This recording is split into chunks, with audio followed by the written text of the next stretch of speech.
The 1979 Iran hostage crisis began on November 4th when Iranian militants stormed the U.S. Embassy in Tehran, taking 52 American diplomats and citizens hostage. Among the first captured was a 22-year-old Marine named Ken Kraus, who was held and tortured for 8 days. His captors announced his execution order, but Kraus was ultimately released seconds before that order was carried out. Despite his release, the physical and psychological scars from his captivity persist to this day. Kraus documented his harrowing experience in the best-selling book, A Marine Endures Hell. His story is a testament to his resilience to live and his dedication to the oath he took as a Marine. The remaining hostages of this crisis were held for 444 days before being released on January 20th, 1981. Hear this emotional story told by the man himself, Ken Kraus, on this episode of Gold Shields. Gold Shields brings true stories from law enforcement, the military, true crime authors, and first responders. Experience the dedication, danger, and emotional toll with the heroes themselves.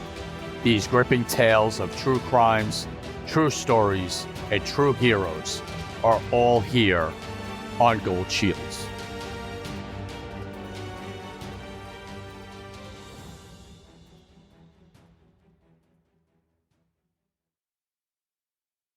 Hey, and welcome back to Gold Shields. This is Dan Murphy. I'm here every week along with my partner in crime, Tom Smith. How you doing, buddy?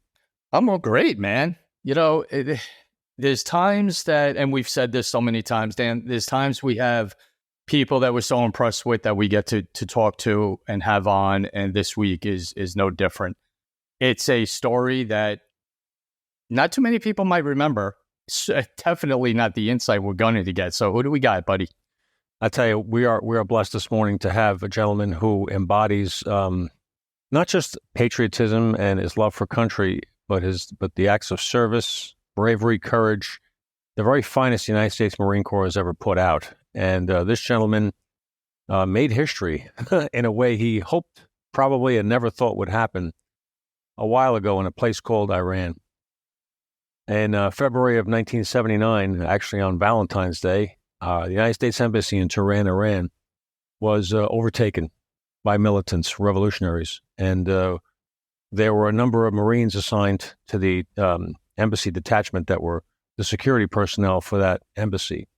One of them was Sergeant Ken Kraus, a 22-year-old Marine from Pennsylvania.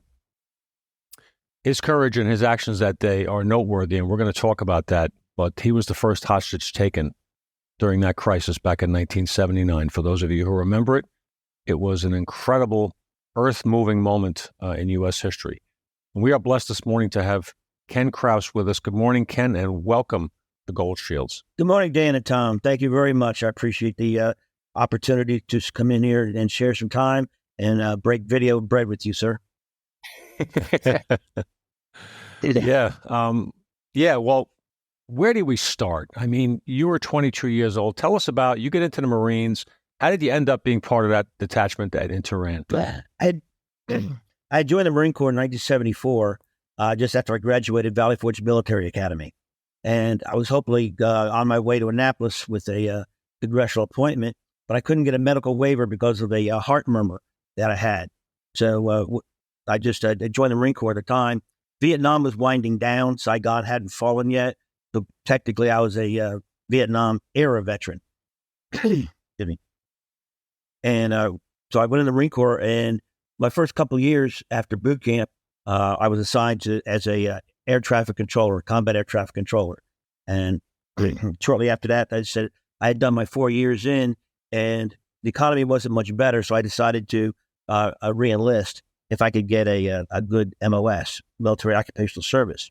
I was looking at either recruiting, when you're looking at it, or the drill field drill instructor, or MSG, Marine Security Guard Battalion, that guards all the embassies around and the State Department areas around the world. And I didn't see myself being a drill instructor. I'm not much of a salesperson for recruiting, so re-enlisting and going out on embassy duty was the best option I had. And I made the grade, and I got my appointment, and I went to the Marine Security Guard Battalion. I graduated fourth in a class of about 80. And because I graduated so high, I got my choice of embassies where you got to go for the most part, and for what was available at the time. And I picked Nicosia, Cyprus. There wasn't any terrorism going on per se. It was a nice, quiet little Greek island out in the Eastern Med.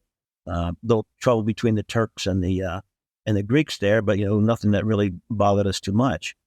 But now, fast forward back in 1979 when I reenlisted, the Shah of Iran was having trouble holding his country together, and with the militants that were over there trying to overthrow him, going from a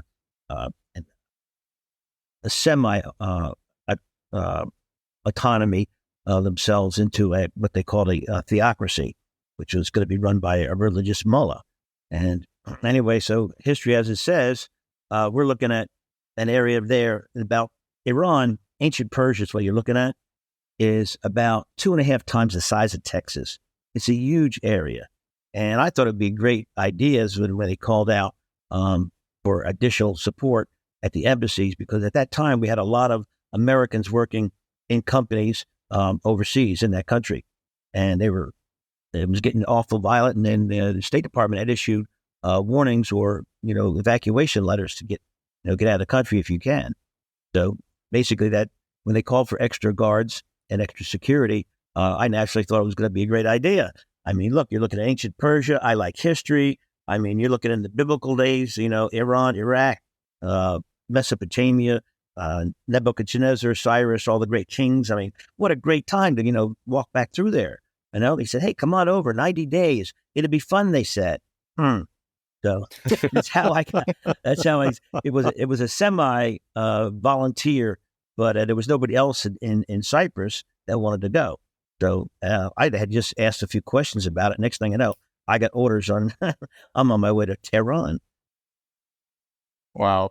So let me ask you, Ken. So you knew, just laying out what you did, the turmoil and craziness was already started before you even got there. And that was the initial reason for, additional troops going there. So you knew what you were getting into, on top of the great promises that we've all heard throughout our careers on separate fronts of, oh, it's great, it's terrific, you'll love it, it's a vacation spot. So you kind of knew, you had the intel that was going on of some problems over there, right?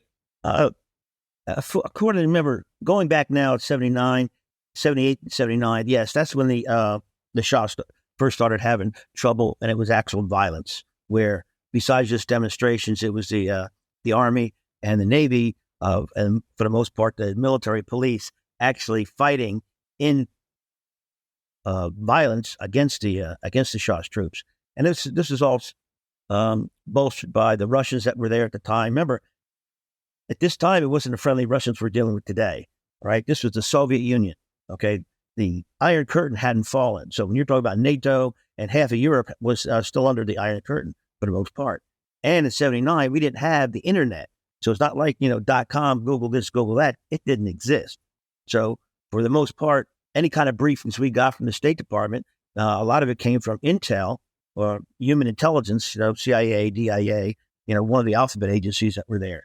So it wasn't, fingertip, press a button, and now you say, hey, we refresh the page. There was no page. There was no .com. The internet didn't exist. So to answer your question, we got briefings, but man, we don't know how old they were, or, for the most part, since the American embassy in Iran. And of course, we had a couple consulates and some listening stations, CIA posts, and some other posts out all over collecting that information. When it was given to us, we don't know how fresh it was or how much you can just actually, sometimes when you give out information, their counter intel people watch to see where it comes from. That tells them how much they know about you and you know about them. So you have to be careful when you let secrets out, or when you, advertise information that you put out, because it lets the enemy know that you're listening and exactly what your capabilities are. So the briefings were not up to date, and they weren't there to embarrass the Shah. Also, you got to look at the world news I'd say for the most part, PR at the time. So you're assigned there for a 90-day temporary duty. You're there with something like 18 other Marines or so, and as part of this detachment and you're with light arms only. And if you don't mind, walk us through the events of February 14th, 1979, as you experienced them. Well, it's as it begins in my book, as you just alluded to, Dan. Yes, we had brought six other Marines from other embassies, what we call fat embassies that didn't have a problem for the most part, like Rome, Madrid, places like that. And me, of course, coming from Cyprus, and we were there to bolster the embassy. The embassy there in Tehran it's a diplomatic mission. It's 27-acre compound. It's huge, and normally they have about 12 to 15 contingent for the interior security.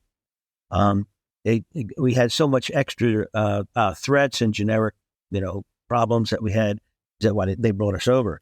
But on February the 14th, 1979, I was just getting off a post from standing on. We had gone on alert, 24-hour alert, and that's where you don't sleep, you stay up, because it's usually, for some reason, intel, whatever they got, was an imminent assault on the embassy. And it's really weird because just prior to going on that, the State Department, who we worked for, basically they were our boss, they had taken away our M16, our automatic weapons, and they replaced them with shotguns, Remington 870P shotguns. And we raised holy hell over that. We even went to the NCOIC in charge, Gunny Sutton, and he thought that was, a bunch of bag of bullshit too. He says, "What, are you kidding me? How are we supposed to defend this embassy? When you got 27 acres, a shotgun's about good for 50 yards if you're lucky, I said, we get assaulted. These guys are going to have automatic weapons. They're going to have long guns, 30 caliber. They're going to outman us, outgun us. I said, and we brought up every possibility that we could. And, I even filed a complaint. But the State Department RSO, regional security officer, said, look, it comes from higher ups. And I said, the only place that's higher up is Washington. Okay, so what does Washington know that we don't know? And why are they setting us for failure? So you fast forward, and I said, okay, 24 hours later, I'm just getting off a post. And where my post was a place called the Caravanserai Restaurant. And it's a back part of the embassy where it has a nice restaurant and a PX area. But it also has access into the main chancery building and onto the grounds. So it's an area that has to be strictly controlled all the time, because what we alluded to or referred to as Foreign Service Local Employees, FSLEs. They're not Americans, but they're semi-cleared to come in and out of certain areas, and that was one of them. So with that was where myself, at night when I got off that morning, I had noticed that the Farsi police, the local police that guard just the outside embassy, kind of like when you see embassies in Washington, D.C., the uniform out there, excuse me, they weren't there that morning. And I was wondering, something's weird. I just couldn't put my thumb on it. But I didn't think much about it. The two Marines that relieved me, I gave them their brief, and I went over to the restaurant and had some breakfast. I met my friend Minachi. He was my favorite waiter. We had our breakfast together, and we talked for a bit. And he was saying the same thing. He says, Sergeant Ken, he says, it's very quiet this morning. I said, very weird. I said, I know. I said, I didn't see any of the Farsi police. And when we looked out over the wall with the cameras, we could see none of them were at their post. So basically what that means is everything on the wall around the embassy and the gates inside, by treaty or what was accepted status quo, is American property, sovereign territory. Okay. Everything outside the wall belongs to you in the host country, and they're required for the security, thereof. And that's the way it is in almost every country. Anyway, so getting off of duty, I said goodbye to Minachi, and I went back to the Marine house, and I was just getting ready to, take my gear off, put my radios and stuff away. And next thing I know, I started hearing gunshots. I said, man, that's pistol shots, and it's really loud. You can tell when it's close and how far away. I said, that's really close. And then just as I heard that, then I heard rifle fire. And I said, holy shit. I said, who's firing? We don't have rifles. I mean, shotgun sounds so much different than a rifle. And just then the radio cackled over the Motorola bricks that we had. And it said, they're coming over the wall. They're coming over the wall. I'm taking fire. Request permission to fire back. And I recognized the voice, and it was Corporal Downey at the front gate. And I said, holy shit. And it went from rifle fire to automatic fire. And I said, now I know we're in a damn gun battle. None of the Marines had automatic weapons. And as we're trying to get on the radio, in those days, what they call the old Motorola bricks, when you had the push talk down and you hold it down, you open up the system and nobody else can get through on it. So basically, we had just realized that we're under assault. I said, this is no drill. I said, holy shit. So actually, protocol 1 would be to respond back to the Chancery building, the main building where all the secret squirrels live and work, and the ambassador, et cetera, et cetera. You have a set protocol for that. I said, but to do that, I would have to get across an open ground of about 100 yards, 150 yards, wide open. Now, that's within about 10 minutes when I could figure out what was going on and make an assessment of that. And when I was watching, I could see that the high-rise apartment complexes and the businesses all around the embassy were just teething on the rooftops, on the balconies, everything with armed militia of some type. And they almost all of them had rifles. Now we realized they had taken probably these rifles from what they called the Amish Mag, which was the Iranian, joint U.S.-Iranian and U.S. Army compound just a couple blocks away. It was like the equivalent of their National Guard. So when they took that over, they had everything inside it. God knows what was in there, but at least it was automatic weapons. Most of them looked like what they call a G3, a JC, which is a Belgian FN long barrel automatic 308 caliber 30 caliber rifle. They had us in what we call a defilade, where they had us covered at a higher position. We had almost no cover. They had us outnumbered. There's 19 of us. There was probably about 400 of them. They had the rate of fire. They had the range of fire. They had everything, and a surprise, they had everything controlled that you could want at a battle. But basically, there was none of us that were at different posts were able to get across open ground. It would have been suicide. You could actually sit there and see the leaves getting falling off the tree from being shot from a higher altitude. From higher level, and also, you can see the ricochet off the windshields of the vehicles that were parked out there. So anybody trying to get across that field, it was a murder zone. So I decided to try to get back to my second last post, the Caravanserai restaurant.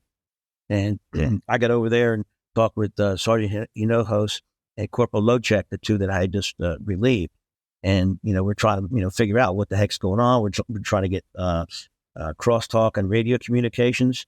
So basically, we locked up that gate, secured it, and we took everybody that was the Foreign Service local employees that were in the PX at the time and the restaurant, herded them all in the restaurant, barricaded ourselves in. We tried on the landline, the hard line, to get through to post 1 and, give our position, our situation, our sit rep, and also try to get the sit rep of what's going on, all over. We could hear that there was all different types of firing, and eventually we heard the Marines were shooting back. We could hear the sounds of shotgun versus the rifles. So basically, that's what happens when it came over, and how I could not get back, or none of us could get back to the main battery post. So we held up there inside the Caravanserai restaurant, and in the book, it goes into the details of why we picked that area, and it was probably the best, for the most part, at that time, the most ballistically sound place that we could defend it with crossfire. Drawback is that it's made out of wood, and that would make a nice bonfire with your ass inside, and that's a very disturbing thought at that point. But as long as we wouldn't let them get close enough to torch the joint, then maybe we were pretty good. All right. So, needless to say, well planned, executed the way they wanted it to, and then you start thinking about having your M16s taken away, the security detail outside the gate not there. It all starts to add up, I'm sure. for you. But then during this encounter, a pretty life-changing thing happens to you, and you end up getting grabbed. So is that correct at that point, or is that? No, there's steps that went in between that, Tom. Basically, they had just the militants, we'll call them, the terrorists, had rammed the gate with a Jeep and busted it open. Now they had access into a small little area compound. They still couldn't get into the embassy up over the interior wall because we controlled their field of fire and the locked gate. So you don't want to, climb up over, position yourself like on the Alamo wall, and I got a clean shot with you with a shotgun. They were that smart. But anyway, so when they come in, we noticed right away they went right over into the PX, and they just tore that place up. It was like afternoon, grab whatever you want. So we were kind of happy that, hey, look, if they're over there, they're not in here bothering us. So, pillage all you want, take it, have a nice day. But eventually, sooner or later, we knew that they were going to come up and, try the restaurant. And sure enough, they did. And they walked around trying to get in the windows, trying to get in the doors. And I guess it was speculation on my part. They realized there were some people in there, and they started talking to us in Farsi. Well, Manachi, the waiter, of course, he's Persian. So he translates for me, and he finds out who they are. And now they know we're in here.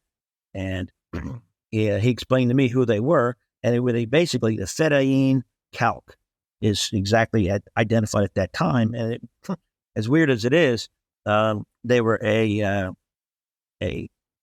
communist, Muslim-backed anti-Shah regime. And I said, well, that's a new one on me, but it doesn't matter what your name tag says. As though you're shooting at me, you're an enemy. I don't care what it is. So they started asking questions and wanted to find out if there was any military in there, if there's any Marines in there. And we wouldn't answer, and neither would I would let Manachi answer either at that point. So now they know we're in here, and they demanded our surrender, and they said that if we don't surrender, that they were going to come in, and that when they come in, they were going to shoot us, and they were going to execute us. If we didn't want to be executed, we need to surrender now. Well, I don't have any orders to surrender. I've got standing orders on this post. And if we surrender and let this gate go unmanned, they have access to bring a whole swarm of enemy into the battlefield. So that, plus when you surrender, you got no guarantee that they're not just going to execute you right there. Heck with it. So it's best what I remember, and it's weird because in my book, I see these names and I can see the faces. I can still hear the voices, of what is happening. So as they walked around the doors, you can see them trying to, bust through.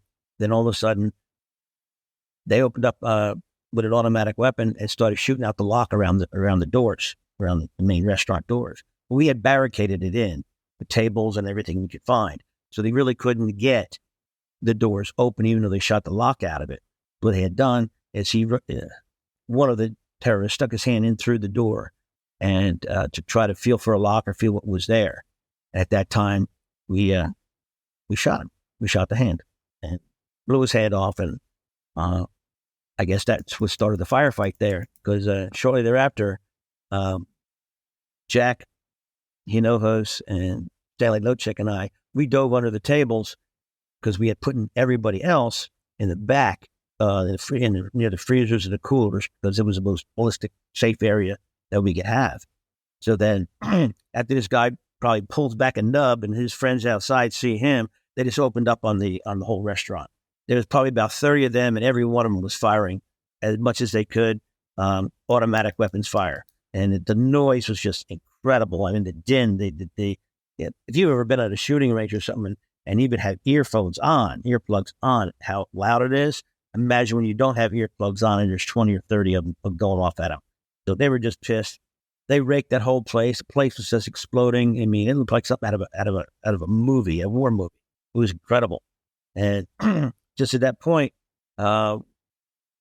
when most of them were going into a reload mode, and the smart ones had moved behind a little bit of cover. There was a vehicle there, there was a dumpster there, and they moved back there. The stupid ones, or the ones no experience, they just stood there fumbling with their weapons, and that's when I gave the order: is fire, fire, fire! Fucking let them have it.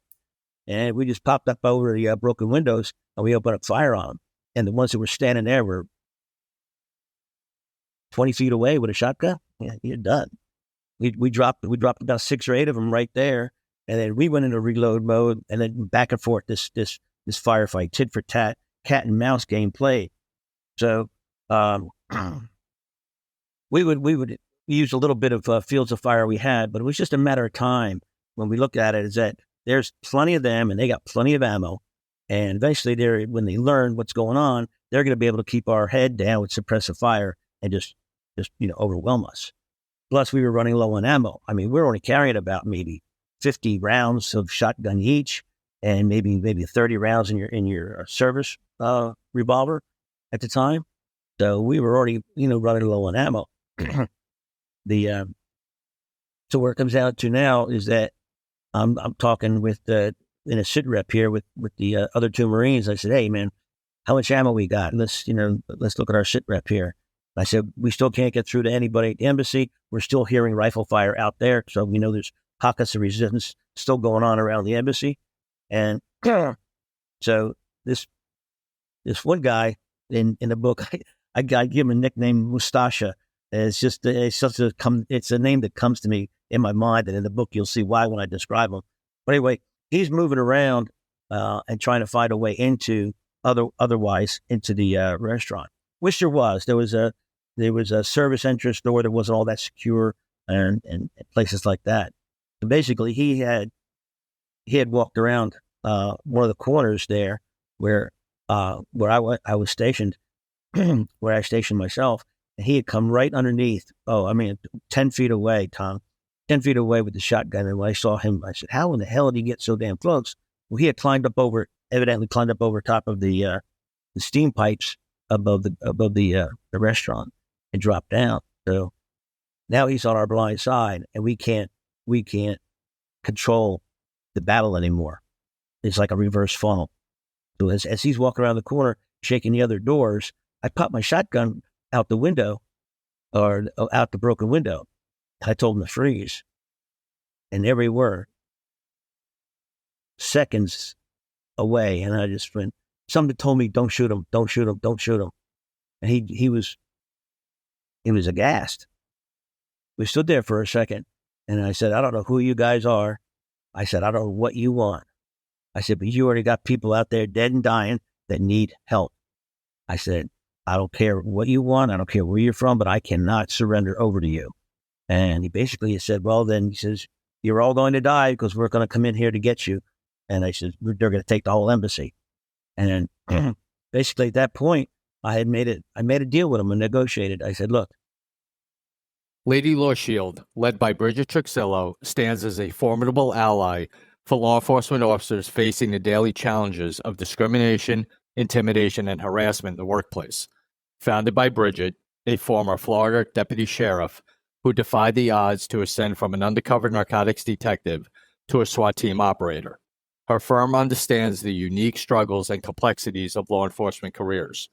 With a deep-rooted commitment to defending the rights of those who protect and serve, Lady Law Shield specializes in employment-related matters tailored specifically for law enforcement and first responders. Whether battling unjust treatment, advocating for fair treatment, or navigating complex legal issues, they are steadfast in their mission to empower and protect those who dedicate their lives to public safety. Trust Bridget Truxillo and Lady Law Shield to be your unwavering advocate in the pursuit of justice and fairness in the workplace. Go to ladylawshield.com to contact Bridget and have her in your corner. That's ladylawshield.com. We have non-combatants in here, foreign service local employees, some Iranians, Filipinos, Pakistanis. I mean, people that have nothing to do with this. They can't help you whatsoever. I said, "I'll make you a deal. You let them go free. And I'll surrender myself, my Marines over, and all our equipment. And I said, no more of your people die, no more of my people die. And you see it in his eyes, he pondered around for a second. I remember distinctly, Tom, Dan, like his voice is still in my head. And he goes, and what if I don't? I still remember the accent on it, the Persian accent. And what if I don't, or if I decline or refuse? So I'm going to blow your freaking head off right here. And I meant it. And I said, you better decide real quick because this shotgun's getting mighty damn heavy. We stood there in passe for a few seconds, and something really weird. He called over another guy that was another one of his friends, and they had a little powwow there. And I said, man, this is awesome. Now I got one of my sights, now I got two. It's a BOGO. Blast one, get one day. It was great. So basically, during that time, I talked to the other two Marines and told them, here's what I would plan on doing. And I said, get the people ready. And I said, we're going to, he agreed to it. And I said, all right. He says, these people are going to go out the back gate. Kuchibijan gate is the back gate. And I said, we're going to have you covered from the elevated position upstairs. I said, you grope one of them women, you hurt one of those people, and we're going to shoot you in the face. You understand that? And the whole time we're standing there negotiating, this is the way it was. So one by one, there's about 20, we call them Americans, but 20 of the people besides ourselves were frisked and let go. And out they went. And then I said, okay, give me 5 minutes to, unbarricade the doors. And the whole time, we knew that it was going to be, a real bad situation for us. Because if we didn't make this deal, they're going to attack again, maybe one more time, two more times. Then we're out of ammo. We're going to be down to cold steel. We're going to be fighting hand to hand. And then after that, the people's lives behind us, they're going to do whatever they want. They're going to have their way with them. So this way was the only way that we possibly got to survive and get the Americans and the non-combatants out of there. So basically, during that time, we destroyed our radios. We banged our shotguns on the ground. We basically destroyed all our equipment, anything of any use to them, hid with a little bit of ammo we had left. And I said, okay. I said, we pulled out chairs and tables away. I said, come on in through the door. And that's about when it happened. And when you were talking about is that just as they burst through the door, in my book, it's really sad because you'll see that one of the biggest failures in my life, and I live it till this very second, is I was responsible for the scene and everybody in charge, and I failed to give either one of the other Marines the direction for a body count, a head count that was left. As they burst through the door, Minachi was standing there in a corner where they call a little linen closet. And he stepped right in front of me as they busted through the door, and they shot right at me with it. It was an automatic weapon, and it hit Minachi, and he fell down. And you got to read the book because if I talk about it, it's going to break me up. But anyway, I mean, my friend that I've seen so many times that just had breakfast with a couple hours ago, he dies right there in my arms. And the other Marines, they surrendered, and that's when that guy, Mustasha, had come in, and they just filled the place up, ransacked the place, looking for everything, and the Marines. Well, we had put everything, all our equipment out there right in the middle of the room so they could see it. And I mean, it just really embarrassed the living shit out of him. And he was really pissed. And man, he looked at me, you could see the lasers in his eyes of how I made a schmuck out of him, is what I did. And, so while I'm holding Minachi, they took the other two Marines outside, started roughing them up a little bit. And then they started putting the boots and pummeling me to almost into a coma. Well, broke ribs, bust up my face. And so while I was there, getting the shit beat out of me per se, he was so angry. And I told him that, look, I told you, you're going to get our Marines. You're going to get me. Everybody else is going to get hurt. And you got our equipment. I didn't tell you what condition it was going to be in, did I? Well, that set him off. And I took a beating of my life right there. And the trying to replay that again in my head and putting it in the book is just amazing. So at that point, he picks up one of the shotguns, and it's an 870p folding shotgun. It's a very basic shotgun, but I laid there and I realized, I said, man, there's something wrong about this picture here. And I said, good luck trying to find out how to work that thing. And sure as shit, though, he kept fumbling with it. And next thing I know is that he gets the slide open and he drops in a round. And just like on television in the movies, where, you know what, I hate to reference, but when you hear a shotgun round get racked in there, it's pointed at you. I mean, this is not a movie. This is real. And so, I mean, this little voice in my head said, Kraus, he's going to shoot you. He's going to freaking shoot you. And that was it. Bam! That's all I heard. He pointed it right at me. I saw his finger going towards the trigger. I felt a shockwave come over me. Didn't feel or see anything after that. It was cold in February back then, up in those mountains. And I remember somebody having each one of my arms and each one of my legs, and they were carrying me. But there was blood over my face, blood on my hands. But I don't know if that was mine or if it was Minacci's from where I was holding him. But being let out, I could see that the Sergeant Hinojos and Corporal Locek were lined up against the wall with their heads on their hands, as if they against a brick wall, as if they were going to be executed. I just remember trying to open my eyes with the blood, and that's all I could see.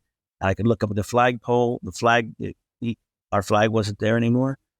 There was smoke coming from the embassy, from the Chancellor building, and I just remember saying, "Oh Lord, please don't let them execute him, please." I can't imagine, you know, this day's got bad enough just to let them be shot. And I passed out, and that's when I don't know who took me, but they took me to a hospital, and I woke up. I don't know what time frame it was, whether it was a day, a month, a year. When I left the embassy, I was in my BDU, battle dress uniform, camouflage utilities, whatever. I said, when I woke up in the hospital, I said, I've got intravenous on both sides of me, and I go to sit up, and I had this big bandage on my chest, on my face, and wherever somebody had bandaged me up. But all I had on was my skivvy drawers. My dog tags were gone. Everything that identified me as an American Marine was gone, and just one of those little nighty things that you have where your butt hangs out of the back of it, you know.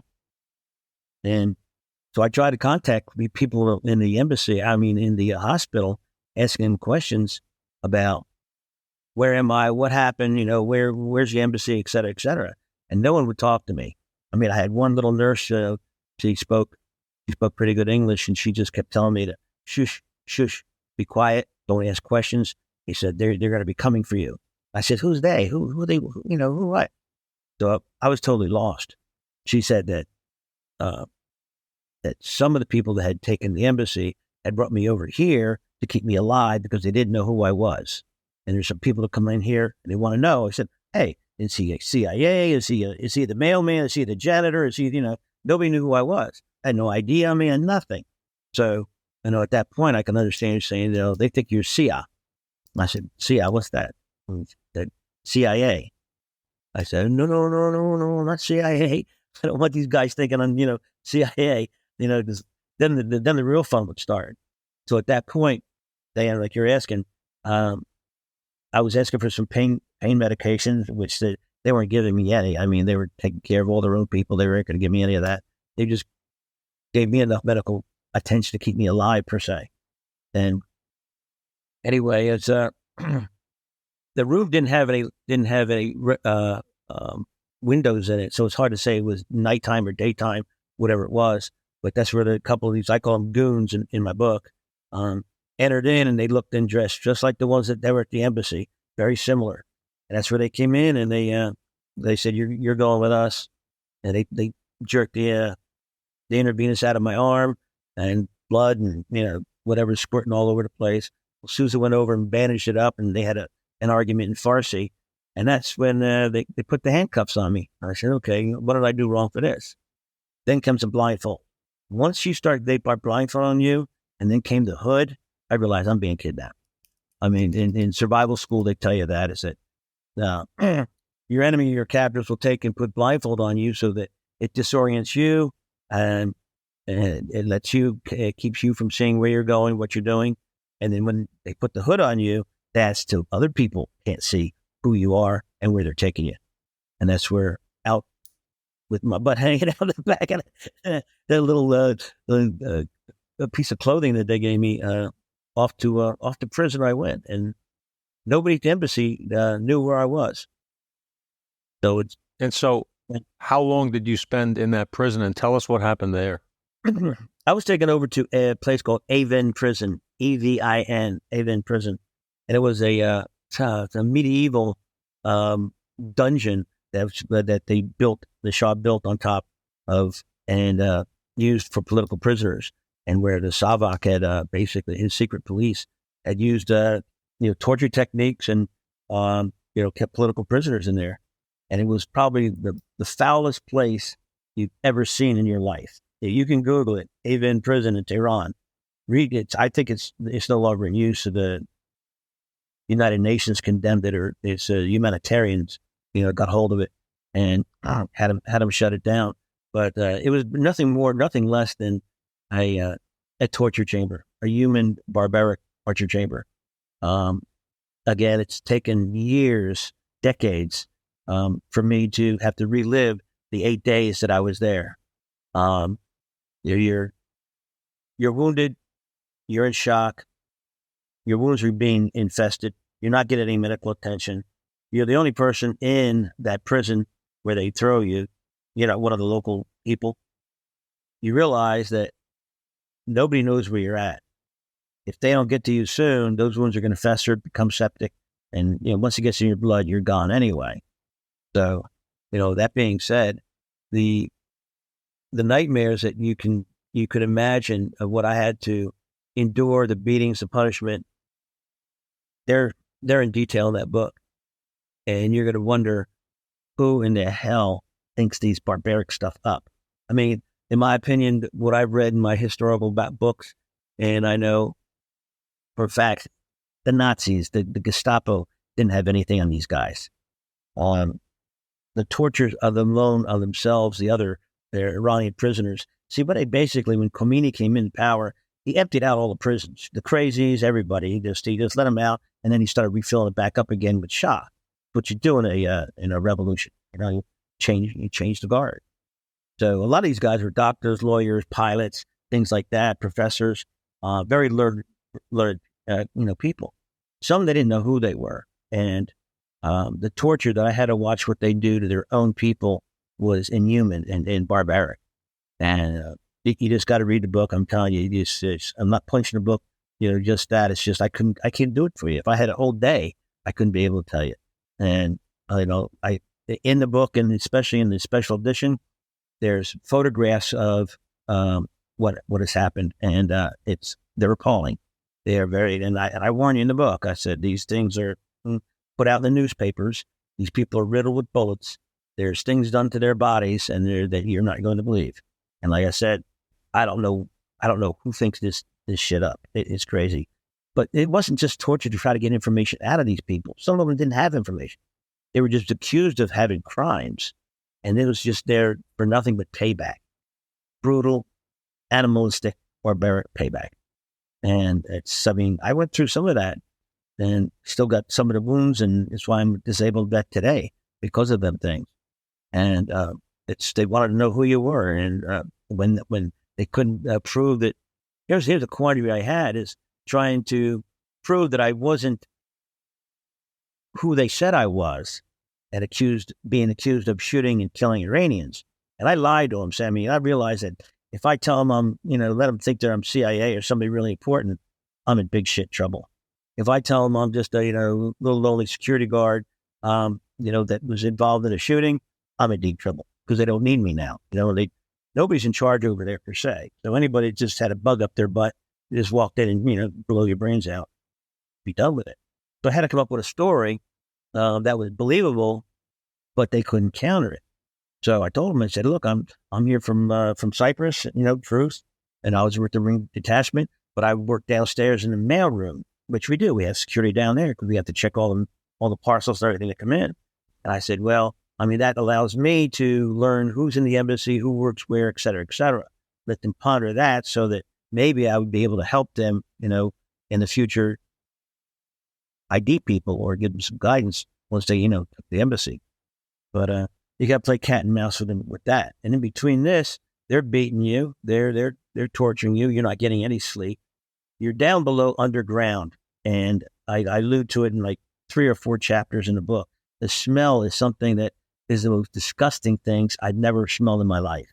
And not just dead bodies. I mean, this is, I don't know what this was. This has been pieces of people and feces that have, been set down there with no sunlight, no air moving around.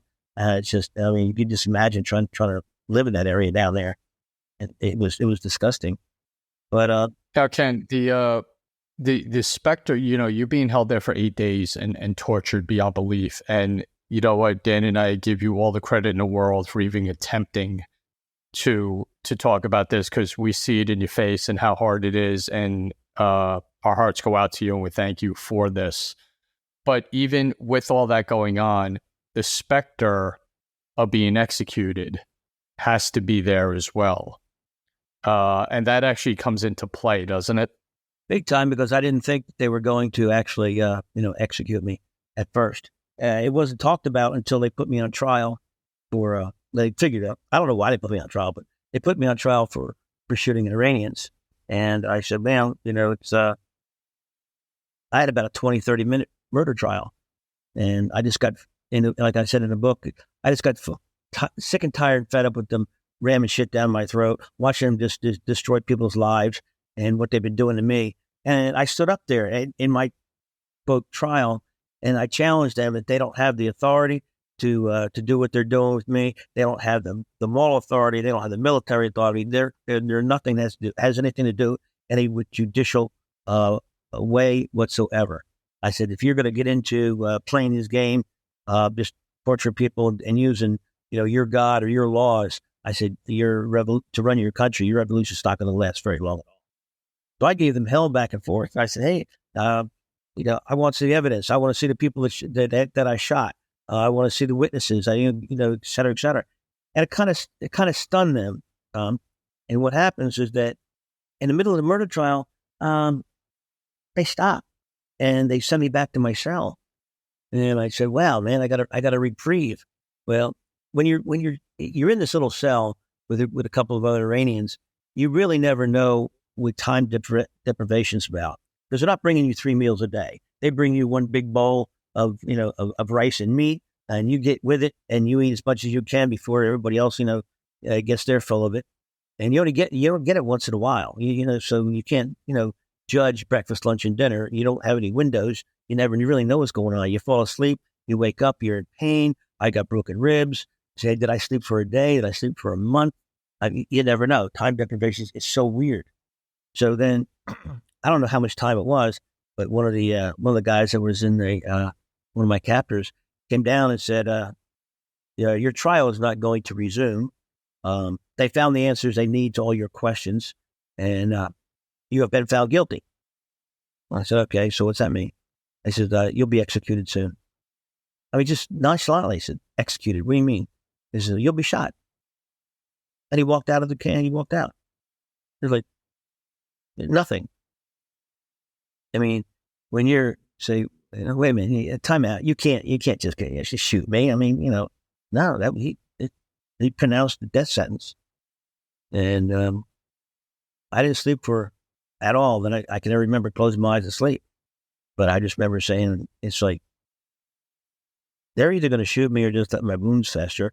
I mean, I barely got enough energy to stand up and walk as it is. I said,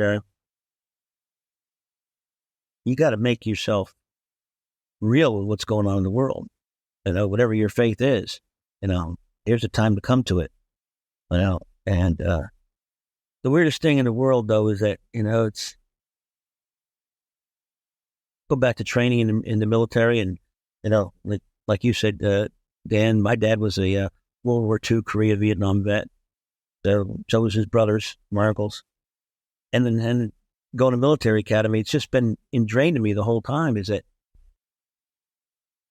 I'm an American fighting man, United States Marine. I serve in the forces that guard our country and our way of life.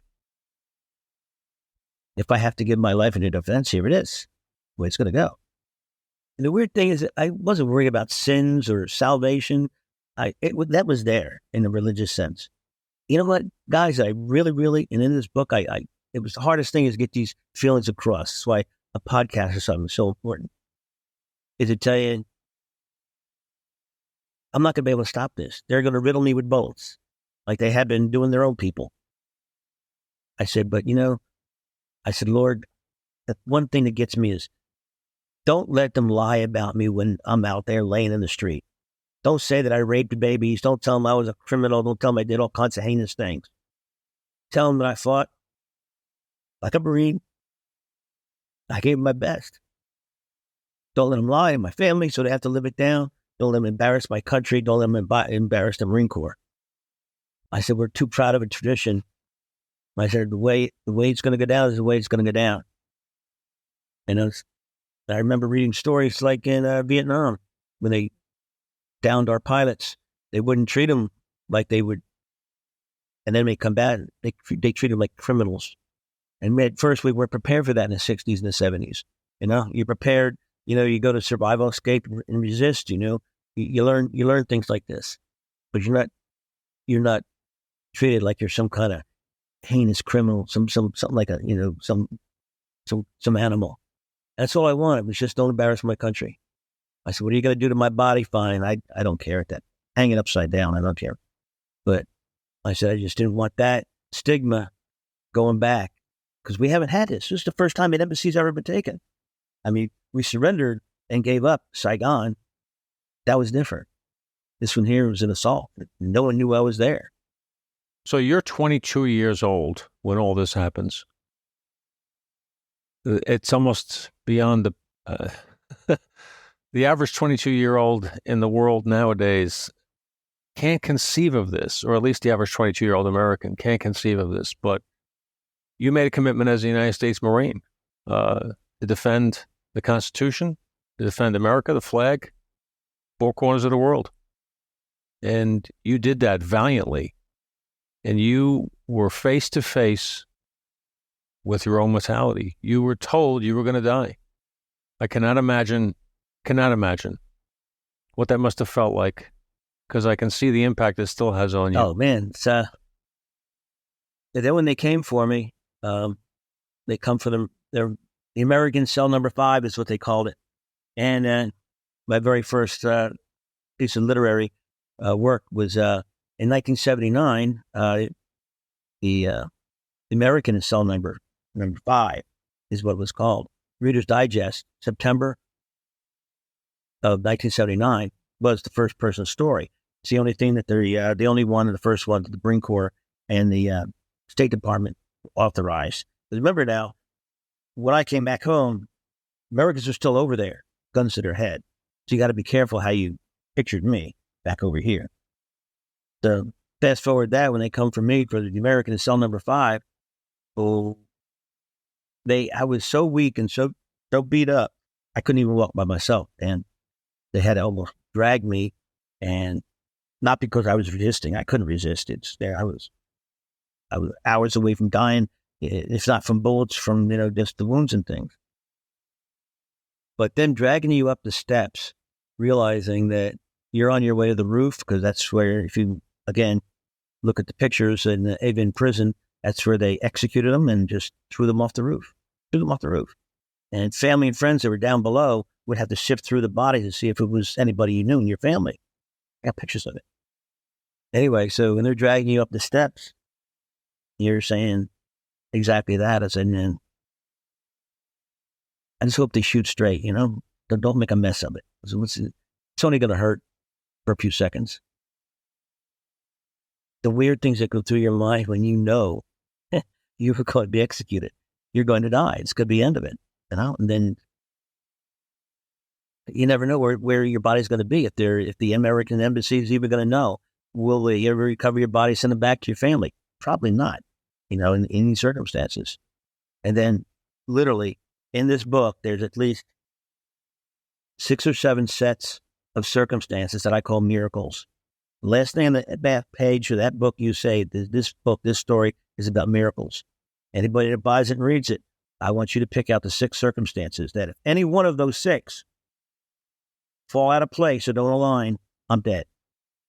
And that's just not circumstantial. That's not coincidental. These are miracles. For one, when that guy came around the corner and I leveled my shotgun at him, if he decided to move, if he decided to go for his gun, I was going to kill him. And of course, things would have been different, right? Like that's just one of those things that when you read the book, you'll get it. But man, when you're trying to climb these steps, these stairwell up to the roof, and you could feel how cold the air was, getting up there because of the other differentiation of the outside door. One of the goons come running down, screaming, yelling at Varsity. They didn't know what it was, and I didn't know what it was. They're arguing back and forth. They almost come to blows, and so they let go of me. I fell down those steps because I couldn't keep myself up, and then they picked me back up, and we went the other way, down the opposite way, and that's where I said, oh, "What are they going to do now? Just take me to a back room and put a bullet in my head?" I had part of the tortures, things like that, with the mock executions, the beatings, and you get in reading the book, you'll understand why your mind's just gone. And I said, what else can they do to my head?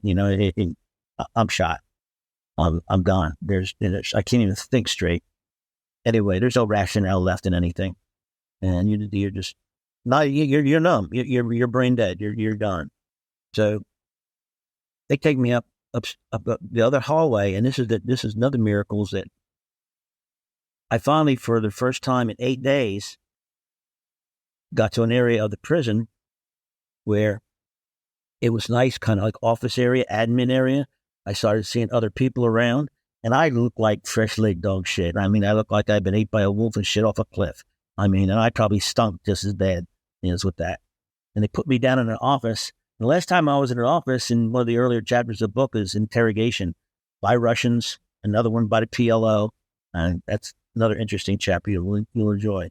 I said, okay, now I said, look, I'm minutes away from just dying anyway. I said, what is it with you guys? How much more torture can you give me? I said, just put a bullet in me. And that's when he sort of almost begged for it. I said, just get me out of my damn misery, That's where they brought in 2 guys in suits, and they were from the International Red Cross. And they asked me who I was, and I told them, they showed me their credentials, so I didn't think they were more interrogators. And they said, we're here to take you home. I said, what? I said, how cruel can you be is to get somebody so close to death to get ready to fall off a cliff and then pull them back and say no? I said, there's no more torture in mental torture. You can't physically torture me anymore. So this is what? To scare my soul? And then Jack Schellenberger, who was a political officer, was out in the hallway. And I looked up at him, and he looked at me, and he started walking towards me. Tom, Dan, I thought I was already dead. I must have passed away or been shot, and now this is a nightmare, on my way to hell or whatever.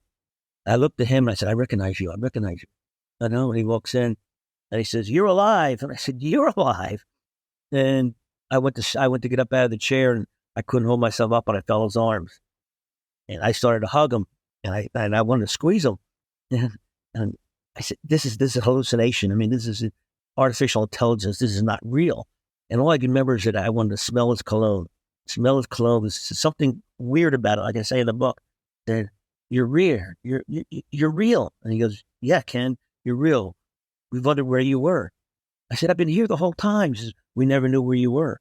If it wasn't for that photograph that they put in the newspaper, we'd have never been able to track you down. I said, come on, Ken, we're going home.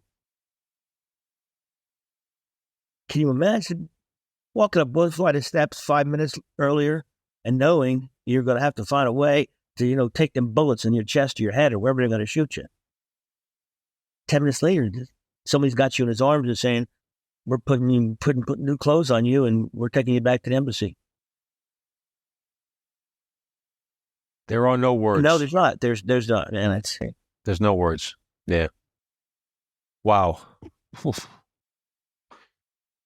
Tom and I have had guests on the show before where we don't know what to say except to say, God has a plan, and he had a plan for you, Ken. And it didn't involve you leaving this life that day. But to share the story, can't thank you enough for the bravery that you exhibited that day on behalf of everyone, but also for the bravery that you exhibit by telling the story and sharing it. It's an honor to meet you, and I thank God that you were saved that day, and you went on to have the life that you have had, and I wish you peace in the rest of your life on this earth. You've certainly earned it. Wow, what a story. I came home and to a whirlwind of accolades and medals and things, and of course it was Jimmy's Carter year, and he was needed re-election because he was in deep doo-doo across the board, and so they got their mileage out of me for that. But I didn't stop there, Dan. It said I finished out my Marine Corps career, and they said, look, you're out in the whirlwind, you're going on talk shows, you're going to be Johnny Carson, Donahue, people are talking, you name it. And I said, oh, that's great, that's wonderful. But then they didn't know what to do with me. And I said, hey, look, it's just like I'm home 3 months now, and I'm sitting in my house with my mom, and going on talk shows, radios, everything. And I said, this is great. Where am I going to go? Always the only place I was really going was back and forth to the Naval Hospital for treatments. And the weird thing is, they said, we don't know what to do with you. I said, you're certainly not going back to post. You're not going to be put out anywhere in the world. You're a hot potato. We don't know what to do with you. So basically, they let me stay in the instructor staff, I&I staff, at the local Naval Reserve unit that had a Marine flying contingent, A4s and 53 helicopters.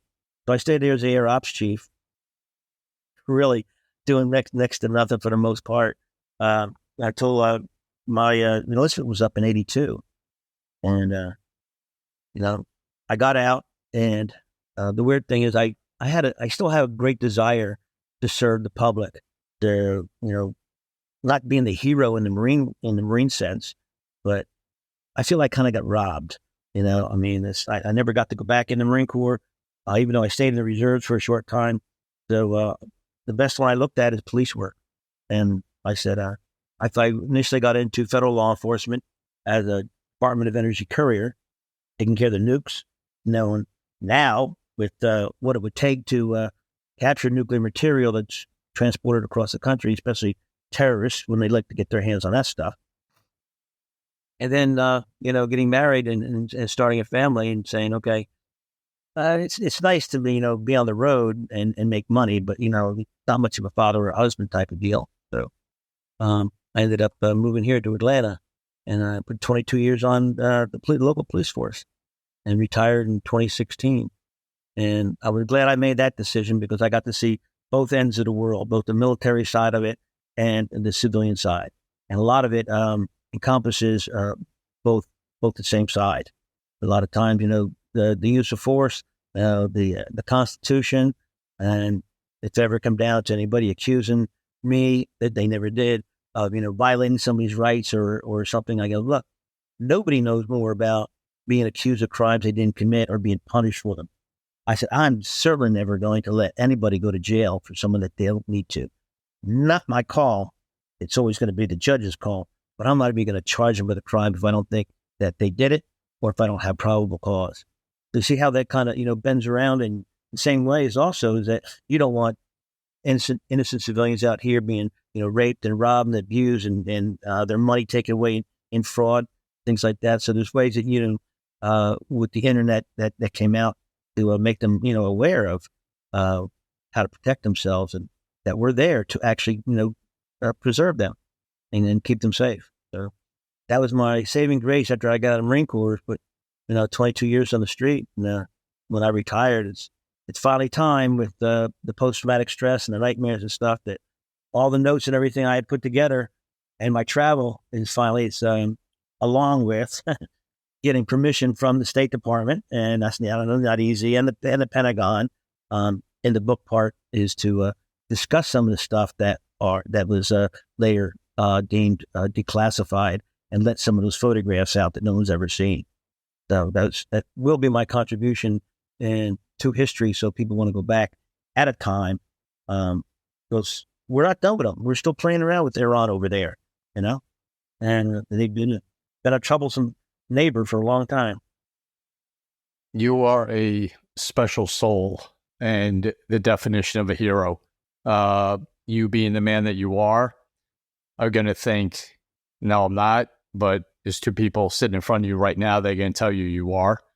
I mean, if for anyone out there, and Ken as well, Dan and I, when we do this show, don't get the full story of our guests because we want this to be authentic and we want our emotions and feelings to be true.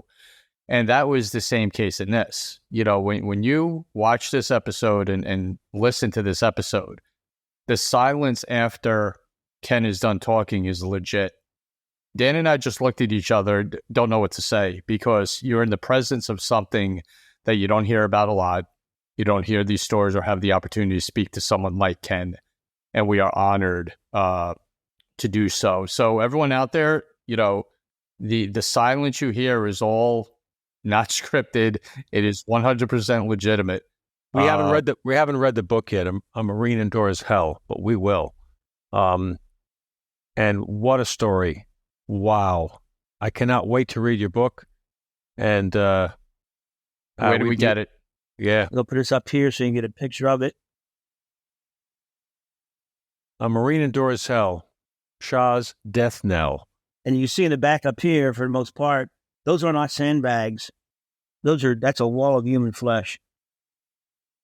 Yeah. And those that weren't shot were then later bayoneted. But you could just, where can people get the book, Ken? It's we self-published on Amazon.com books, but you can also go to my name, KenKraus.com, and it's on get in there, KenKraus.com or KenKraus.com. Ken Kraus, Kraus, one S in Kraus. Correct, sir. .com. Absolutely an incredible story, unbelievable. Ken, we cannot thank you enough for everything, for your life of service, for being an inspiration.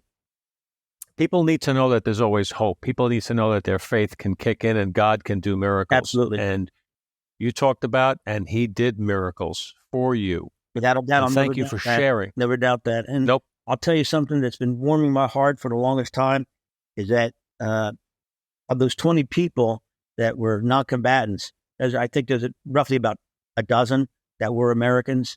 And after they came back, my name was all over. And even though there wasn't yet the internet, I was getting cards and letters and thank yous that just say, Ken Kraus, Lansdale, Pennsylvania. That's it. No street address, no house number, no zip code. And it was being delivered. And when those people had children, and they said, now our children have grandchildren, and they never met you, but if it wasn't for what you had done, they wouldn't have lives. Man, I'll tell you what, you get Christmas cards, Hanukkah cards, birthday cards, that people even looked up my birthday and sent me a birthday card. I never knew who these people were. Yeah. And then that is the warming thing, and I've got shoeboxes full of them. I've got, memorabilia from over there that were sent to my house that I still have till this day.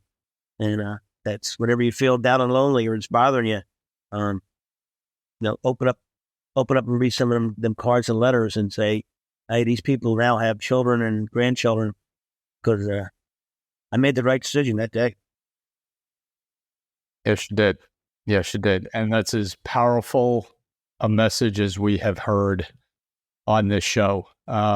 Ken, thank you so much for sharing this, which was not easy for you. We've been planning this for a while. This is not an easy story to tell. It is not an easy story to listen to. And you did it. And we cannot thank you enough. And I guarantee you, everyone who listens to our show and followers and all that are going to thank you as well. So we're going to thank you up front for them, just in case they can't get in touch with you, because they will all feel the same way. Thank you so much for joining us and letting us into a horrible situation which you became a hero. Danny? The book is A Marine Endures Hell. The author is our guest, Ken Kraus, a man whose faith, whose commitment to service upheld and went above and beyond, to say the least. He's an inspiration and somebody who I have the most respect I can imagine for. And we thank you so much for your time this morning, Ken. We know we will stay in touch with you. But for our audience, we want to say we know this probably wasn't an easy episode to listen to, but an important one. History is important. Real stories are important. God does miracles. And inspirations live among us, and Ken, you're one of them. So thank you for your time. For my partner, Tom Smith, this is Dan Murphy. Ken Kraus, thank you. Privilege and honor, gentlemen. Thank you for the opportunity. This is therapy for me. Thank you. It's our honor. So we ask you, as we always do, Tom, wrap us up as you do. Yep. Again, Kenny, thank you. Echoing Danny. Pray for all our law enforcement officers out there, our military vets. They do a thankless job in areas of this world that the majority of us won't even dare to visit or go to, and they do it voluntarily. And they do it with the heart and soul of warriors and heroes. So if you see them on the street, go up to them, say thank you, give them a pat on the back, give them a wave on the street, because they deserve it. And Ken Kraus is an example of them deserving it. So for Tom Smith, Dan Murphy, Ken Kraus, our great guest, thank you again for joining us on Gold Shields, and we'll see everybody soon.